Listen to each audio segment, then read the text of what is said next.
ശ്രീ ഗുരുഭ്യോ നമ. തൻ്റെ നേത്രരോഗം ചികിത്സ കൊണ്ട് മാറാതെ വന്നപ്പോൾ ആ ഭക്ത അമ്മയെ ദർശിക്കാനെത്തി. ഭാവദർശന സമയം അവർ തൻ്റെ വിഷമം അമ്മയോട് പറഞ്ഞു.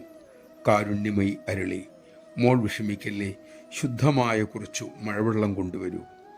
ആ സമയം അമ്മയ്ക്കടുത്തുണ്ടായിരുന്ന സാധുകയ്ക്ക് സംശയം.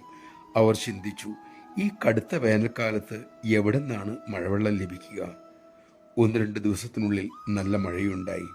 ആ ഭക്ത അടുത്ത ഭാവദർശന വേളയിൽ താൻ ശേഖരിച്ച മഴവെള്ളവുമായി വരികയും ചെയ്തു. അമ്മ അത് അനുഗ്രഹിച്ചു നൽകി. അങ്ങനെ അവർ കർമ്മഫലമായ ആ ദുരിതത്തിൽ നിന്നും രക്ഷ നേടുകയും ചെയ്തു. നമഃശിവായ. സദ്ഗുരുക്കന്മാർ സങ്കല്പിക്കുന്നു, അത് നടക്കുന്നു. കാലവും ദേശവും അവരുടെ ഇച്ഛയ്ക്കനുസരിച്ച് ഒരുങ്ങുന്നു.